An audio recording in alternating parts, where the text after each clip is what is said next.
Hello students, बेटा sole proprietorship का जो हम चैप्टर कर रहे हैं उसको आगे कंटिन्यू करते हैं। इस चैप्टर के अंदर सिर्फ हमारे 2 टॉपिक्स बचे हैं, merits of sole proprietorship and limitations of sole proprietorship. इसके बाद में जो है वो हमारा नेक्स्ट स्टार्ट हो जाएगा, दैट इज पार्टनरशिप ऑर्गेनाइजेशन।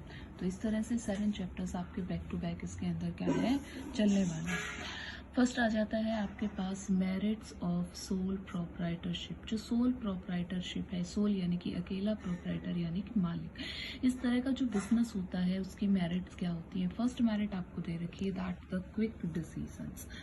कि सोल प्रोप्राइटरशिप के अंदर क्या होता है, जो भी डिसीजंस होते हैं that are quickly taken. A sole trader run करता है अपने इंटायर ट्रेड को, इंटायर जो उसका व्यापार है सिंगल हैंडेड, अकेला खुद ही उसको करता है। And he does not need to consult anybody, और उसे किसी भी अन्य व्यक्ति से सहायता लेने की किसी भी प्रकार की कोई आवश्यकता नहीं पड़ती है। Hence so he benefit his business by taking quick decision. तो जब उसे किसी दूसरे व्यक्ति की सलाह ही नहीं लेनी होती है तो जो भी फैसले हैं उसे खुद लेने हैं, तो वो अपने फैसलों को बड़े सटीक तरीके से और जल्दी से आसानी से ले सकता है, बिना किसी व्यक्ति के साथ विचार विमर्श किए हुए। तो इस प्रकार हम ये कह सकते हैं कि सोल प्रोप्राइटरशिप का यानी कि एकल व्यापार का ये सबसे बड़ा क्या है फायदा है कि व्यक्ति को फैसले लेने के लिए किसी दूसरे व्यक्ति से सलाह मशवरा या किसी की गाइडेंस की आवश्यकता नहीं होती है। He can quickly take decision, सारा काम वही करता है, सारी इंफॉर्मेशन उसके पास है, उसे सब पता है किस काम को किस प्रकार से करना है। That is the reason. Now the benefit of secrecy. देखो बेटा, बिजनेस है, सीक्रेसी तो बहुत मस्ट है कि अगर मान लो उसके बिजनेस की जो कुछ छोटी छोटी बातें हैं, जो अगर किसी को पता चल जाए, उसकी कमियों का पता चल जाए, तो कोई भी उसका फायदा उठा सकता है। ठीक है, आपकी भी कुछ कमियां होती है, क्या आप किसी को बताते हो कि भाई हाँ मेरे अंदर ये कमी है? सब क्या कहते हैं, उसको सीक्रेट रखते हैं, नहीं चाहते। क्यों? क्योंकि अगर वो सीक्रेट खुल जाता है, किसी को पता चल जाए, तो दूसरा व्यक्ति क्या करेगा, उसको बेनिफिट उठाएगा। तो मैनी टाइम्स क्या होता है कि एक बिजनेस ऑर्गेनाइजेशन के अंदर कोई भी पर्सन या कोई भी कॉम्पिटिटिंग जो होता है वो क्या करता है, दूसरों की कमियों को ढूंढने की कोशिश करता है।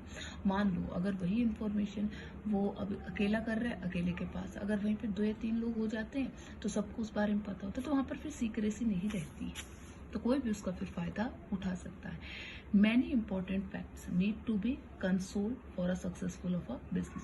बहुत सारे इंपॉर्टेंट कुछ ऐसी बातें होती हैं, तथ्य होते हैं जिन्हें क्या करना चाहिए, कंसोल्ड, यानी कि एक व्यक्ति तक ही रखना चाहिए अगर बिजनेस को क्या करना है, एक्सपेंड करना है, बिजनेस को आगे बढ़ाना है। तो for example, if soul trader thinking of expand the size of business, अगर एक सोल ट्रेडर ये सोच रहा है कि उसे अपने बिजनेस के जो साइज है उसे क्या करना है, एक्सपेंड करना है।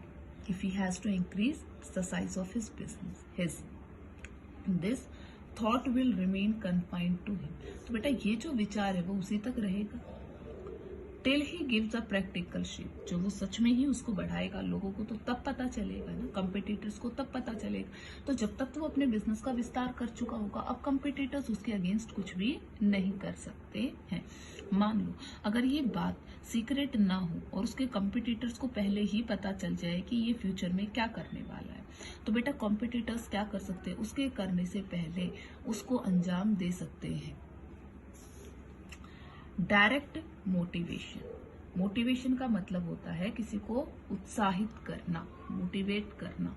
ठीक है, डायरेक्ट, सीधा ही मोटिवेट। बेटा सोल ट्रेडर है, बिजनेस में जो भी काम करेगा मुनाफा होगा उसका होगा, तो उसका मुनाफा उसे ही क्या करता है, और ज्यादा प्रॉफिट अर्न करने के लिए मोटिवेट करता है, ताकि वो और ज्यादा बेटर वे से क्या करे, काम करे, और ज्यादा क्या करे, वो उसके अंदर अपने एफर्ट्स को डाले। सो अ सोल ट्रेडर, एक जो सोल ट्रेडर है, डज नॉट रिक्वायर, कोई भी एक्सटर्नल बाहर से किसी व्यक्ति से प्रेरणा की उसे कोई भी आवश्यकता नहीं है फॉर डूइंग द वर्क, कार्य को करने के लिए। ही हिमसेल्फ इंस्पायर्ड, वो क्या होता है बेटा, सेल्फ इंस्पायर्ड होता है, खुद ही अपने आप को क्या करता है, प्रेरित करता है। By the fact that whatever profit to get will go into his pocket. क्यों? क्योंकि जो भी काम करेगा, जो भी प्रॉफिट करेगा होगा, जो भी वो कमाएगा, सारा का सारा उसी की ही पॉकेट के अंदर जाएगा। तो जब उसी के पास ही पैसे आएंगे तो वो पैसे खुद क्या करते हैं, उसे इंस्पायर्ड करते हैं टू डिवोट हिमसेल्फ, ताकि वो अपने आप को और ज्यादा क्या करे उस काम में, और होल हार्टेड, ठीक है, उस काम के अंदर उसको और ज्यादा लगन लगाए, और ज्यादा उसके अंदर क्या करे, वो एफर्ट्स डाले, and finally he get a proper reward यानी कि वो और ज्यादा क्या करे, फिर प्रॉफिट को अर्न करे। Now the point fourth is personal control. Personal खुद ही उसको कंट्रोल करना, भी करने वाला वही है, तो पर्सनली मान लो कंट्रोल की जरूरत कब पड़ती है, जब हम कुछ रॉन्ग कर रहे होते हैं, तो हमें अपने आप को क्या करना पड़ता है, कंट्रोल करना पड़ता है, हमें अपने आप को करेक्ट करना पड़ता है। तो यहाँ पर उसको कोई और तो कंट्रोल नहीं करेगा, अगर वो गलत कर रहा है या थोड़ी सी गलत डायरेक्शन में जा रहा है, तो वो सेल्फ क्या करेगा, खुद ही अपने आप को कंट्रोल करेगा। The sole trader has the complete control over the business because he is the only owner. एक सोल ट्रेडर का अपने व्यापार के ऊपर पूर्ण रूप से नियंत्रण होता है। क्यों होता है? क्योंकि वो खुद ही अकेला ही क्या है, सोल यानी कि अकेला ही क्या है, उसको ट्रेडर है, उसको सेलिंग एंड परचेसिंग करने वाला है, अकेले ही उसका वो मास्टर है। All the employees are under his control, जितने भी कर्मचारी काम करेंगे वो उसके ही कंट्रोल के अंदर क्या करेंगे, कार्य करेंगे। And nobody can afford to careless in his work, और कोई भी व्यक्ति क्या है उससे यही उम्मीद करेगा कि वो क्या है, अपने काम में अगर केयरलेस होगा, लापरवाह होगा, तो बेटा उसके नीचे करने वाले जो एम्प्लॉय है वो भी लापरवाह होंगे, और वो जो लापरवाही करेंगे उसके नीचे वाले कर्मचारी, उन सबके लिए जो पर्सन रिस्पॉन्सिबल होगा वो खुद ही होगा। ठीक है, वो अन्य व्यक्तियों को उसके लिए रिस्पॉन्सिबल नहीं कर सकता है, ठीक है, तो वो खुद ही क्या होगा, उसके लिए रिस्पॉन्सिबल होगा। In this way good work is possible at less cost and time. तो बेटा अच्छा काम उसे कम कीमत और कम समय के अंदर क्या है, पूरा करना। Now the next is easy formation. ये भी एक क्या है, एडवांटेज है सोल प्रोप्राइटरशिप की, कि इसकी जो फॉर्मेशन है वो काफी आसानी से क्या है की जा सकती है, बड़े आसान तरीके से इसकी प्रिपरेशन हो सकती है।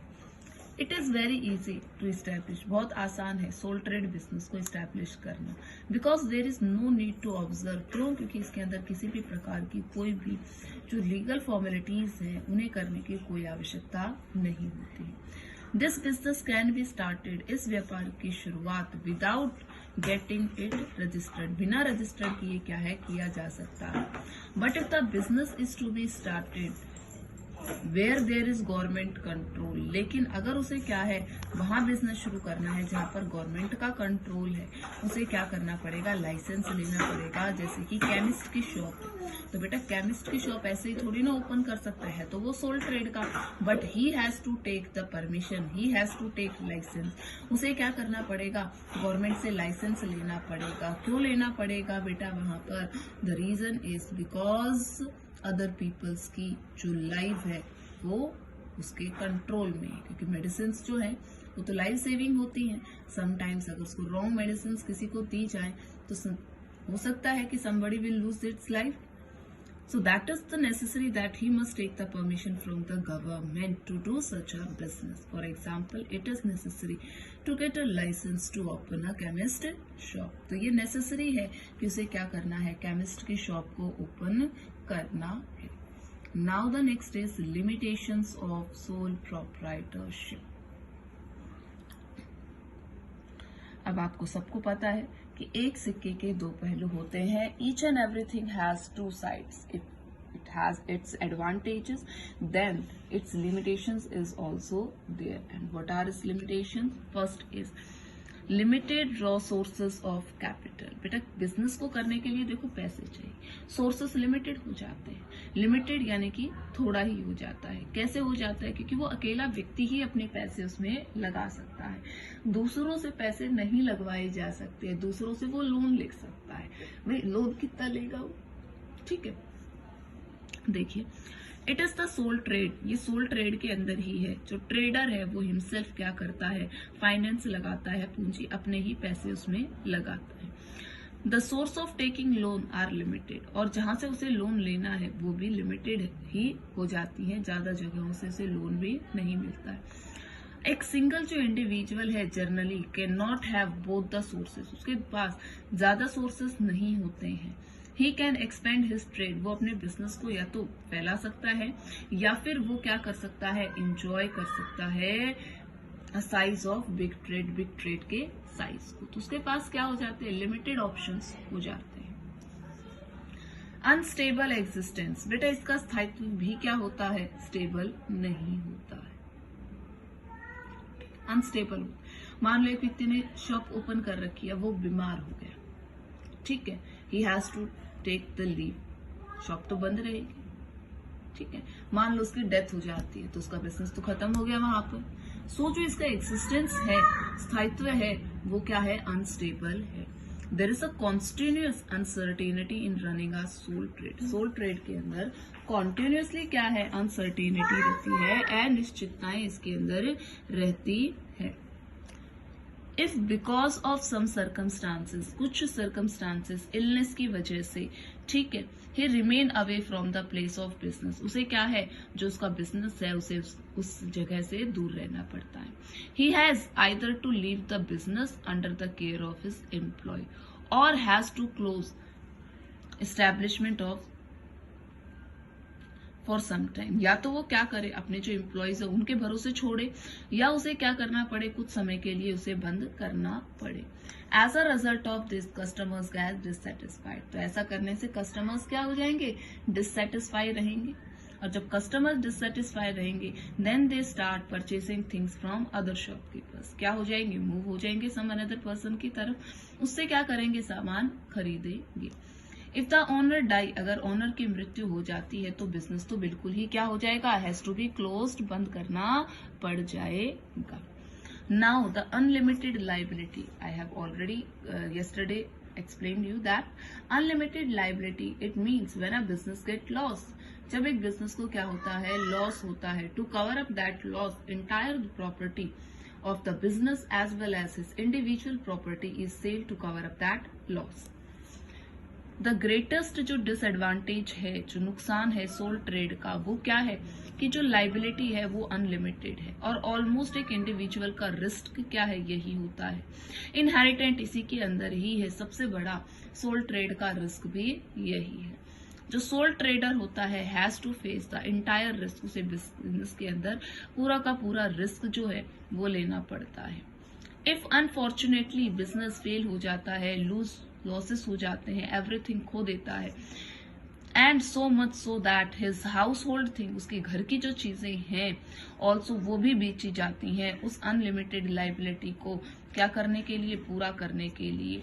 इस तरह से ये बहुत ज्यादा क्या है, ग्रेटेस्ट हर्डल होती है in the development of sole trade की, सोल ट्रेड का जो बिजनेस है उसको करने में सबसे बड़ी ये क्या होती है, हमारे पास रुकावट होती है।